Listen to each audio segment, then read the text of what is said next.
Apa yang mengejutkan dia, dia tengok member tu tak ada kaki.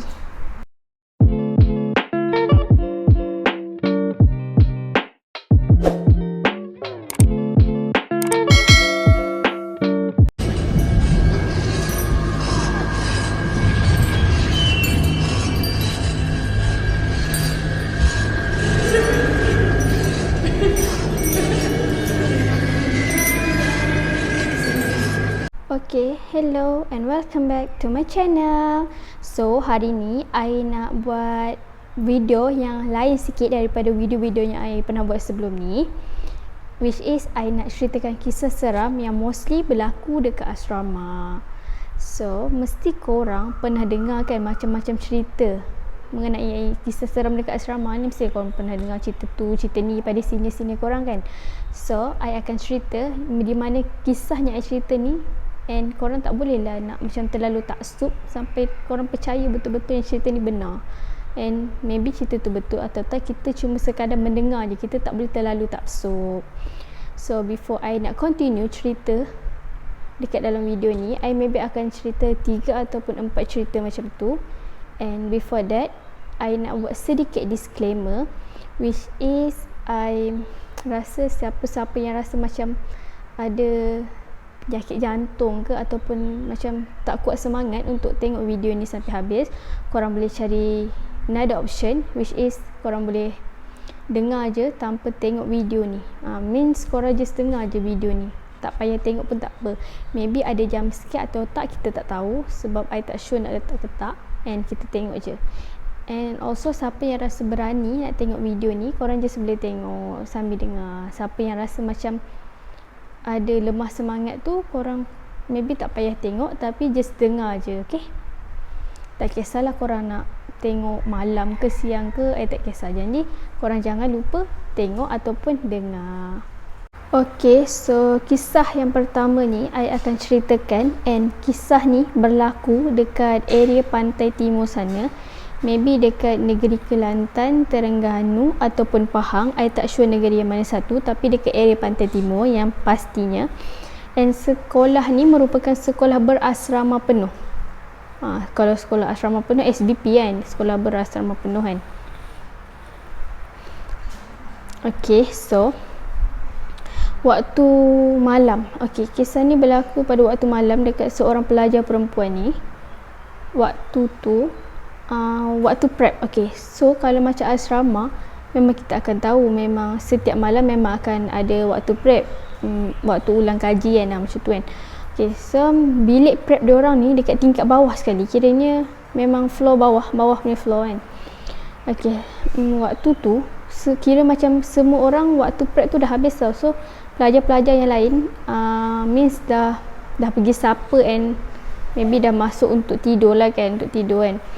Okay, time ni pula pelajar ni yang nak ulang kaji tu, dia tahun tu, waktu tahun yang dia belajar tu, dia nak ambil SPM. So maybe dia nak struggle lebih sikit lah kan untuk study untuk SPM kan.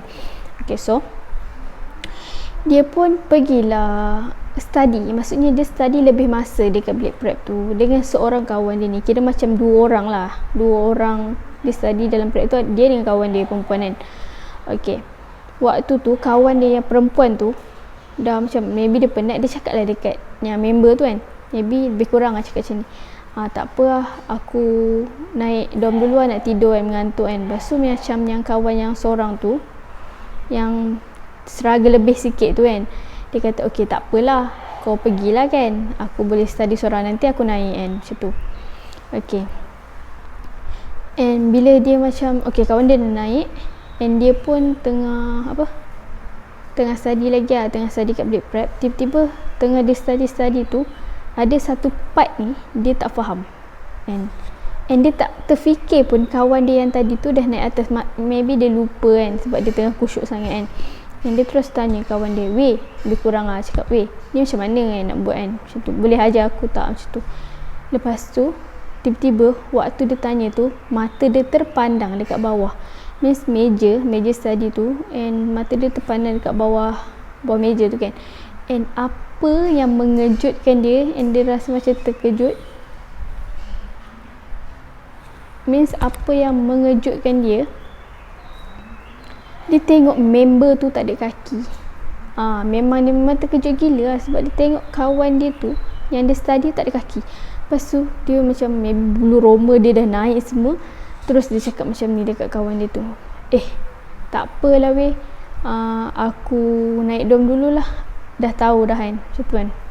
Lepas tu yang lagi membuatkan dia rasa macam takut gila kan, waktu dia jalan nak keluar pintu blade prep tu, nak balik dom kan, yang member dia yang tak member tu terus cakap macam ni, dah ingat ke, dah tahu. Memang member tu memang tak fikir apa, terus lari naik atas and terus tidur. Keesokan harinya pula, macam esok tu kan, dia cerita lah dekat kawan dia and also dekat senior dia, and senior dia cakap sebenarnya benda ni dah pernah berlaku dekat orang lain lah, means pelajar lain pernah alami benda ni. And dulu, waktu dulu dekat sekolah tu ada seorang pelajar ni, dia nak SPM tahun tu and dia struggle lah nak study. And pelajar tu rasa macam terlalu tension and dia stress sangat sampai dia bunuh diri.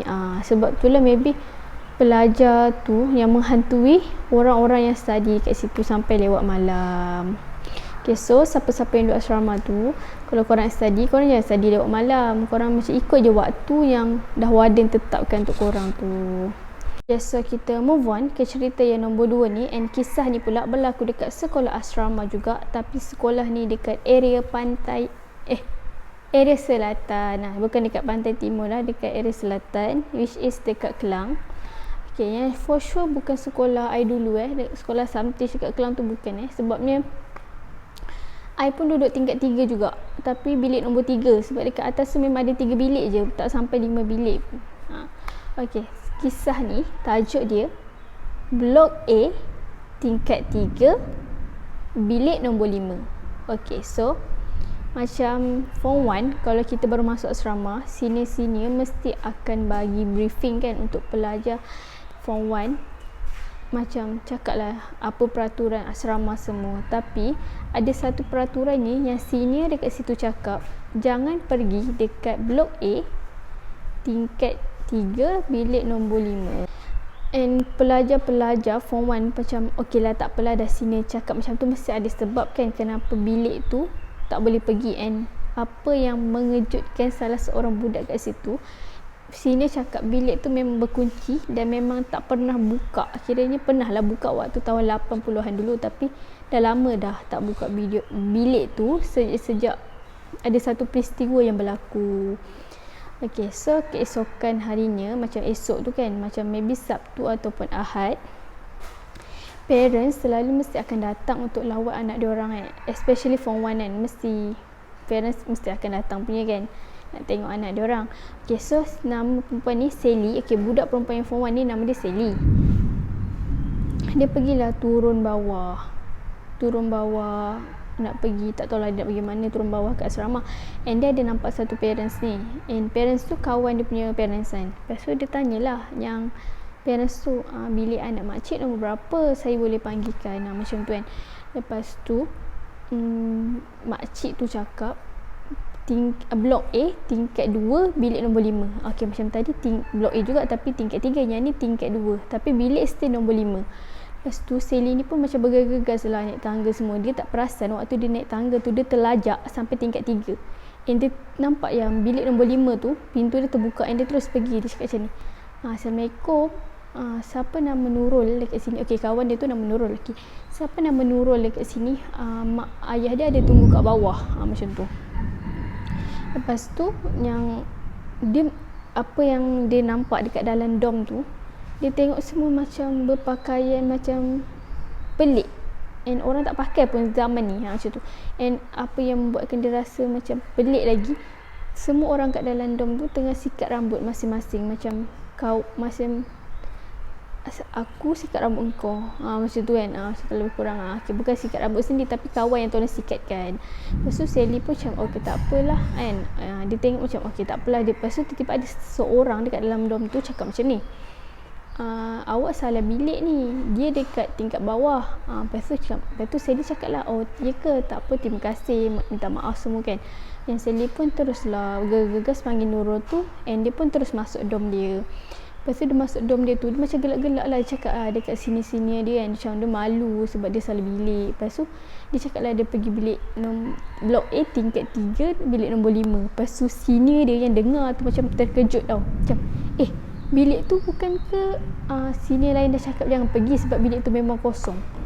Lepas tu si Sally ni dah lah baru form 1, baru masuk pula tu. Lepas tu dia macam terus call parents dia untuk ambil dia sebab dia memang takut sangat-sangat tau. And dia ambil keputusan untuk keluar daripada asrama and ulang alik je daripada rumah.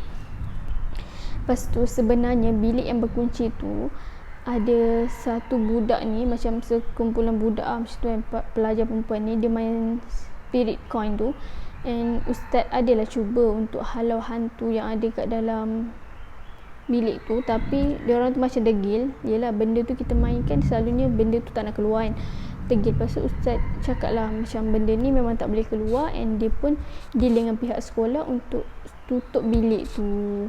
And sampai sekarang bilik tu still lagi tutup, and tak ada para pelajar mana pun yang dibenarkan untuk buka bilik tu sebab takutlah benda-benda yang tak diingini tu boleh jadi, especially pelajar perempuan kan. Okay, so kisah yang terakhir I nak ceritakan, which is kisah ni berlaku dekat UiTM. Okay, kita pergi belah Sabah Sarawak pula, UiTM Sabah. Okay, UiTM Sabah, benda ni berlaku dekat UiTM Sabah. Okay, so kalau macam pergi UiTM Sabah tu, mesti kalau macam dululah kan, orang akan macam nama Melati ni memang famous dekat UiTM Sabah. Sebabnya pelajar perempuan ni nama dia Melati, dia memang famous sebabnya dulu ada kisah cakap yang dia mati menggantungkan diri dia, and ada pula orang cakap dia mati sebab dia kelar nadi dia. Kita tak tahulah mana satu yang betul kan, tapi antara dua ni yang orang ada cakap lah. Okay, waktu dia bunuh diri tu sebenarnya macam tak tahu apa punca dia, tak tahulah apa punca sebenarnya dia bunuh diri. Tapi apa yang menyeramkan dekat asrama tu, bila benda tu kira macam dia dah mati kan, dia mati dekat blok, I tak ingat sure blok mana, tapi yang pasti antara blok B dengan C.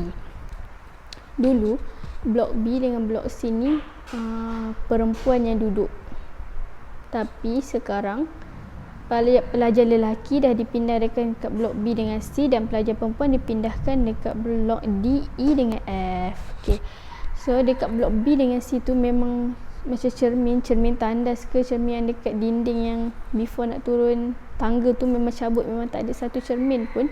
Sebabnya kalau macam malam-malam kita tengok cermin tu, makhluk macam melati tu akan muncul dekat cermin tu. So diorang tak naklah benda tu berlaku, so macam diorang ambil keputusan untuk cabut je cermin tu. So tak adalah cermin dekat blok B dengan blok C tu. Okay, so I rasa tu je video I untuk kali ni. Kalau korang nak part tu, korang boleh komen dekat bawah, and I akan buat part tu pula, kisah seram asrama juga. Okay, so thank you for those yang tengok video ni sampai habis, and jangan lupa tekan button subscribe dekat bawah tu, and stay tuned on my next video. Bye.